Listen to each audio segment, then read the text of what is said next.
Gente, essa parte é uma parte de estrutura, certo?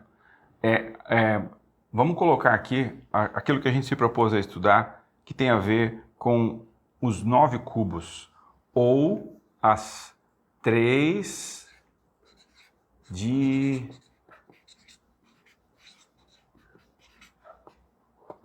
dimensões da língua inglesa. Ela é dividida em 9 seções, 9 caixinhas. Vamos entender então que em uma delas nós temos uma dimensão.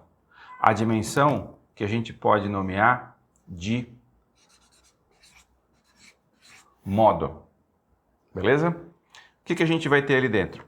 A gente vai ter justamente uma possibilidade de fazermos uma afirmação, uma negação ou então um questionamento. Fechou? Beleza. Acompanha, já vou dar exemplos.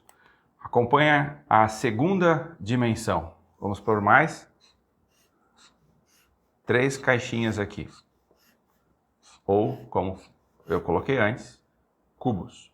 A gente vai colocar aqui uma dimensão relacionada a tempo. Eu vou escolher a cor vermelha para isso. O tempo pode ser present, past or future. Fechou? Joia. O que está faltando? Está faltando a última e terceira dimensão, que é mais 3 caixinhas, que tem a ver com a lógica. Como assim? Na língua inglesa, nós utilizamos 3 lógicas para nós nos comunicarmos. A lógica que fala sobre fatos,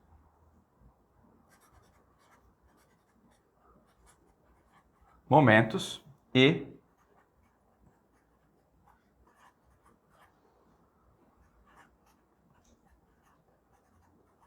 período de tempo.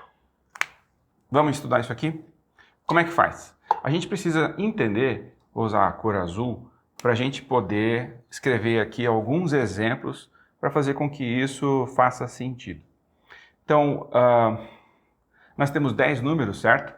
E 26 letras. E olha tudo que a gente já conseguiu com os sistemas binários de 0 e 1, 0 e 1, né, do computador. Então, a gente pode desmistificar o idioma, a língua inglesa, a entender que esse diagrama aqui, trazido para vocês pela DP Idiomas, é uma metodologia que vem sendo testada, aprimorada ao longo dos últimos 25 anos, vamos dizer assim, né, que é o tempo que eu trabalho com o ensino desse idioma. E eu acabei percebendo essa visão macro.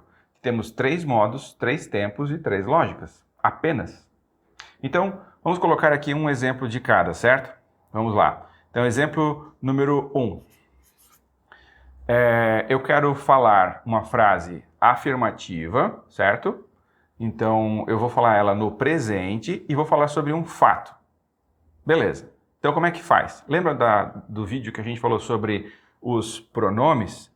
Então, eu vou colocar uma frase que é We work very much. Nós trabalhamos bastante. É uma afirmação? É uma afirmação. O verbo está em que tempo? Ele está no presente. Fechou. Isso aqui entra na descrição de um fato, de um momento ou de um período de tempo? Entra na descrição de um fato. Entendeu? A gente pode pôr uma frase afirmativa no passado sobre um período de tempo. A gente pode fazer uma frase interrogativa no futuro a respeito de um momento. Então, você pode pegar um de cada e você vai ter uma conjugação. Você vai ter uma conjugação de modo, tempo e lógica. Quando eu falo de lógicas, né? Eu estou falando de fatos, momentos e períodos de tempo, que é o que eu vou representar aqui para a gente poder entender melhor.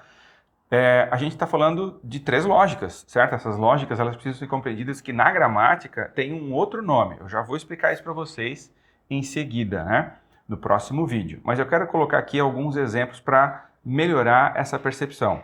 Vamos pegar agora uma outra cor para ficar diferente. Eu vou colocar aqui uma cor, então, para falar sobre, por exemplo, aqui, um momento, certo? Vamos colocar aqui, frase 2. Ela é... Vamos escolher agora, hein? É um questionamento. Vamos manter o presente, certo? E aí eu quero falar uma coisa que descreva o momento. Então tem que ser uma pergunta. O verbo auxiliar inicia no presente. Essa configuração aqui pede verbo to be com o verbo ing. Então, are you working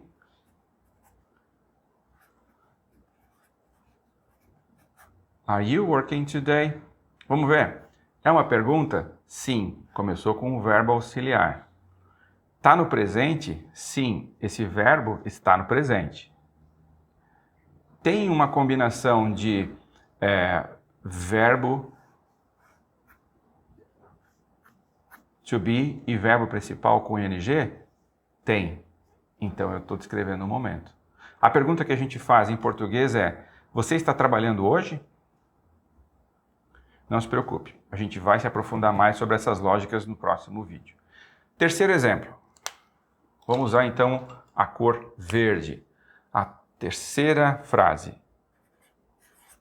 Eu quero novamente... Vamos voltar para cá para uma afirmação.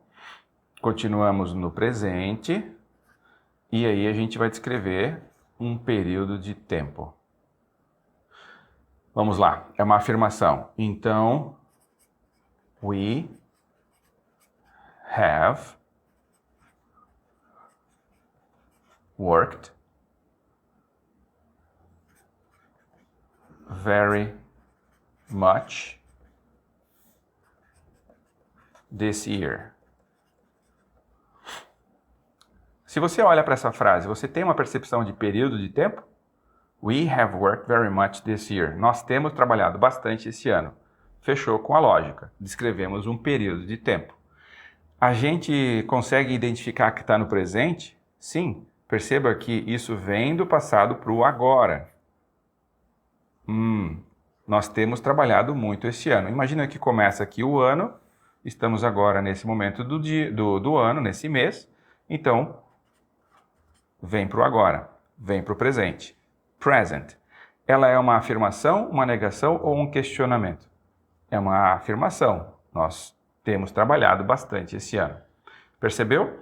Então aqui a gente fez uma rápida análise das 3 dimensões e colocando em prática com exemplos para que a gente possa entender como é que isso funciona. Se você for perceber, ao longo do estudo do idioma, a gente vai ter provavelmente um tempo, certo? Isso daqui, para a gente conseguir maturar, estudar, entender, colocar em prática, leva muito tempo. Por isso que a gente vai ter provavelmente mais ou menos entre 2 e 4 anos para que a pessoa tenha plena capacidade de fazer todas as possíveis conjugações. Mas a premissa maior é saber que esse é o jogo, esse é o tabuleiro, tem 3 dimensões. A gente vai afirmar, negar ou questionar no presente, no passado ou no futuro, falando de fatos, momentos ou período de tempo. Fechou?